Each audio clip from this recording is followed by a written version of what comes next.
अस्सलाम वालेकुम, कैसे हैं आप सब। आज की इस वीडियो में हम बनाने वाले हैं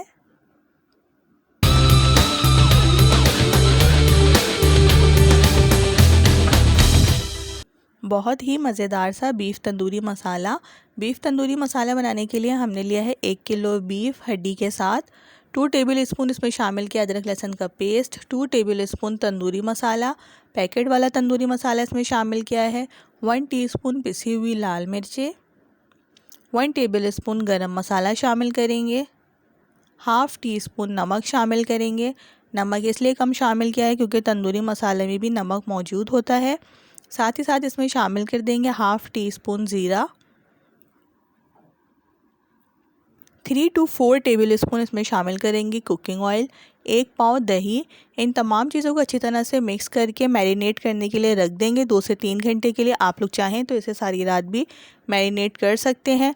अब मैं ये गोश्त प्रेशर कुकर में गलाऊंगी, तो इसलिए मैंने गोश्त कुकर में डाल दिया है और साथ ही साथ इसमें शामिल कर दिया है 2 गिलास पानी। जब तक गोश्त गल रहा है हम लोग प्याज को गोल्डन ब्राउन कर लेते हैं। 4 अदद हमने बड़े साइज़ वाली प्याज ली है और उसे गोल्डन ब्राउन कर लेंगे। अगर आप लोग गोश्त प्रेशर कुकर में नहीं गला रहे तो पहले प्याज को गोल्डन ब्राउन कीजिएगा, उसके बाद इसमें कच्चा गोश्त शामिल कर दीजिएगा और उसे मीडियम टू लो फ्लेम पर 45 मिनट्स तक पकाइएगा। गोश्त अच्छे से गल जाएगा।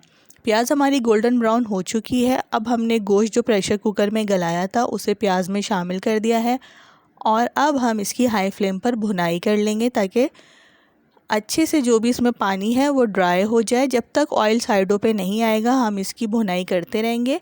साथ ही साथ अब हम इसमें शामिल कर देंगे 2 टेबल स्पून टोमेटो केचप। अगर आप लोगों ने मेरा चैनल अभी तक सब्सक्राइब नहीं किया है तो काइंडली मेरे चैनल को सब्सक्राइब कर दीजिए। साइड में बेल का आइकॉन होगा, उसको ज़रूर प्रेस कीजिएगा। अब हमारा ये बीफ तंदूरी मसाला तैयार हो चुका है। इसका मसाला आप लोग देख सकते हैं कितना अच्छा बना है।